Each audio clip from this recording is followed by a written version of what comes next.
Oi, gente, tudo bem com vocês? Hoje eu queria fazer um vídeo de perguntas e respostas sobre o curso de Ciências Sociais, algumas dúvidas que eu tenho recebido aqui nos últimos anos, especialmente nesse momento aqui de abertura, né, próximo da abertura do SISU, onde muitas pessoas vão ficar em dúvida se coloca Ciências Sociais ou outros cursos aí. Esse momento é sempre de muita dúvida, então eu tô aqui para tentar sanar alguma dessas dúvidas respondendo as principais perguntas de vocês. Bem, então vamos começar aqui com as perguntas. O que faz um cientista social e para que a faculdade capacita um cientista social? O curso de Ciências Sociais na UFPE, ele é dividido em dois tipos de graduação: a licenciatura e o bacharelado. Na licenciatura, você é capacitado para ser professor, tanto de universidade, tanto de escola pública ou particular. E no bacharelado, você é capacitado para ser um pesquisador inicialmente. Mas você também pode trabalhar em diversas outras áreas, como, por exemplo, trabalhando como assistente na área social, em ONGs, no setor privado também. E, posteriormente, você também pode fazer o seu mestrado e seu doutorado para ter a qualificação de ser professor universitário também. Mas, basicamente, o cientista social ele vai trabalhar com pesquisa e ensino. Como são as cadeiras do curso? Bem, aqui na UFPE, quando você entra no curso, as áreas elas são divididas em três partes, que é Sociologia, Antropologia, Filosofia e Ciência Política. Filosofia é a menos explorada dessas, mas todo mundo fala que é dividido em três áreas. Então, você começa a ter as disciplinas introdutórias de Sociologia, que é a Introdução à Sociologia, a disciplina introdutória de Antropologia e a disciplina introdutória de Ciência Política. E você vai ter essas três disciplinas durante 3 períodos seguidos. Então, você vai conhecer a teoria clássica, a teoria 2, que seria um intermédio aí entre a clássica e a moderna.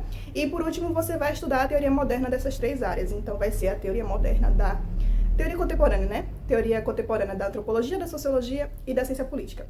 Depois desse terceiro período, as disciplinas elas ficam um pouco mais espaçadas, certo? Então a gente vai começar a focar um pouco mais nos métodos das ciências sociais e menos nessas áreas mais específicas. Claro, elas vão estar sempre permeando os assuntos, claro, porque a gente vai ter uma formação generalista dessas disciplinas, então a gente vai aprender bastante sobre sociologia em todas as áreas, a gente vai aprender sobre antropologia em todas as áreas e também a ciência política, porque elas três estão sempre muito interligadas. Porém, elas passam a ser abordadas em disciplinas diferentes, como por exemplo, mudança social, desigualdade social e outras eletivas também.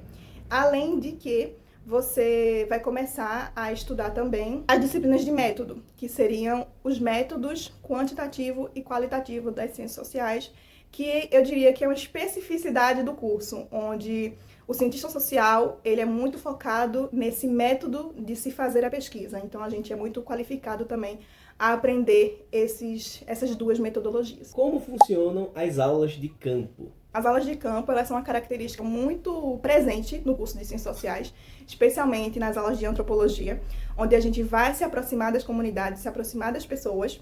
E as aulas de campo é justamente quando a gente sai da universidade para ir para as ruas, para ir para o nosso campo. Pode escolher o nosso lugar de estudo ou pode ser previamente sugerido pelos professores. Então, as aulas de campo é quando você sai da universidade, né, sai da sala de aula, para fazer o que a gente chama de observação participante, que é quando a gente vai observar, mas a gente também vai participar desse processo de entender como que funciona a sociedade, de descrever ela, de propor e também de pensar as dinâmicas. Então, as aulas de campo servem para a gente ter justamente esse contato e sair um pouco da sala de aula. E essas aulas de campo podem acontecer em literalmente qualquer lugar. Pode acontecer na rua, na sua casa, num hospital, numa praça, em outra cidade, em outro estado. Então, a aula de campo ela serve justamente para a gente conhecer mais de perto aquilo que a gente estuda na teoria. O que é e quais as diferenças entre extensão, PIBIC e estágio?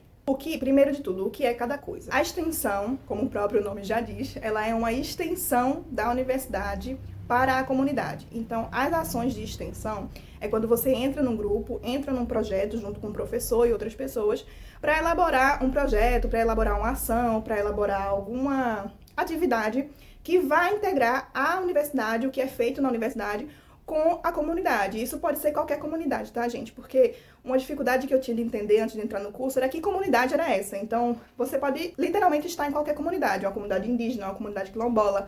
Você pode estar numa comunidade de, sei lá, mães solteiras. Você pode estar numa comunidade de mães atípicas. Você pode enfim, tá literalmente em qualquer comunidade. E essas ações de extensão, elas têm esse objetivo, né? Crianças também. Então, geralmente o projeto ele tem uma temática e você se junta a esse grupo para realizar essa ação de extensão. O PIBIC, ele é o Projeto de Iniciação Científica. Certo? PIBIC, né? Projeto... E o B? PIBIC. Eu acho que é brasileiro. Basicamente, o PIBIC, ele é o processo de iniciação, o projeto, né? Programa.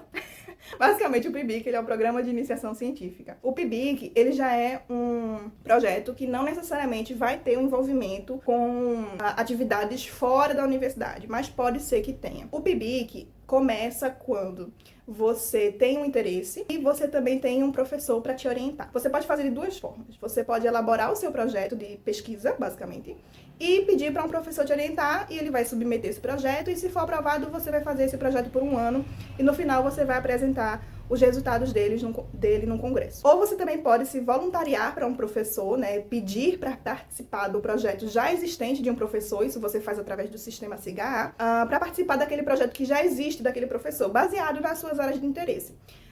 O PIBIC ele tem um certo período de tempo que fica disponível para você se candidatar nesse projeto e pode ser com bolsa ou sem bolsa.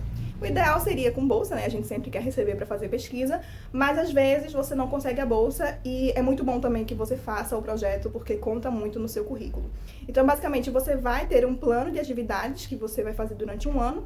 Tem um relatório parcial que você faz na metade do seu projeto, depois de 6 meses, onde você vai falar, né, relatar o que você fez até aquele momento, o que mudou, o que vai continuar, e depois você prossegue até o final. O PIBIC, ele pode envolver também uma atividade de campo, onde você vai ter um lugar para observar, para relatar, etc., ou pode ser apenas de revisão bibliográfica, certo? Com o que já existe na academia sobre aquela temática que você está pesquisando.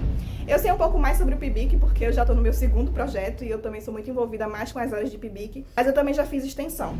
Porém, a minha extensão, ela não teve tanto envolvimento com a comunidade comum, né, com pessoas, ela teve mais envolvimento com, não que profissionais não sejam pessoas, mas o meu PIBIC foi mais, a minha extensão, ela foi mais envolvida com profissionais, então às vezes o contato com esses profissionais era mais difícil por conta de agenda, etc. Mas eu também fiz ações de extensão e, porém, por já ter 2 anos aí que eu participo de PIBIC, eu tenho um pouco mais de experiência nesse sentido. Por último, o estágio. Existem 2 tipos de estágio. O estágio da licenciatura e o estágio do bacharelado. No estágio da licenciatura, você vai para a sala de aula. Você vai dar aula para alunos do ensino público, certo? Você vai ter um professor orientador que vai te guiar nesse processo e você vai estar dando essas aulas.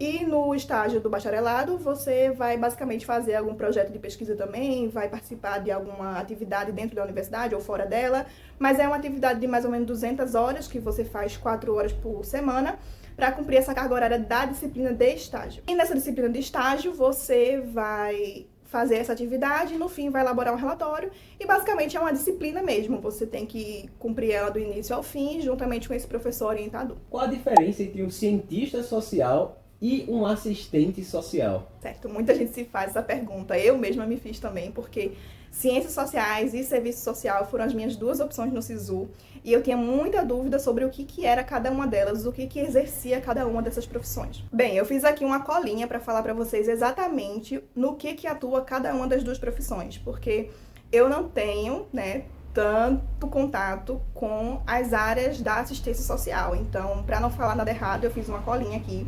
Então, basicamente, o assistente social, ele é o profissional formado em serviço social, muita atenção.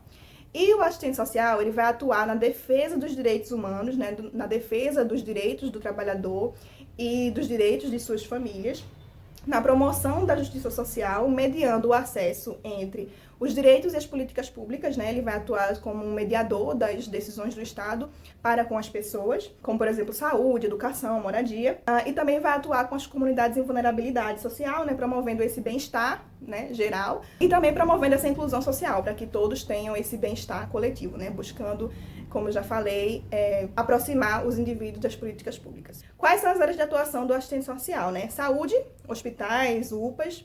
Educação, o assistente social também está nas escolas e universidades. Instituições que trabalham com habitação, como por exemplo o CRAS. Também trabalha na justiça, como Varas da Família. E basicamente isso. O assistente social, ele trabalha, resumidamente, na defesa da justiça social e na integração entre indivíduo e políticas públicas estatais. Posso estar falando alguma besteira, os assistentes sociais aí de plantão podem, por favor, descrever melhor caso eu tenha falado alguma coisa errada.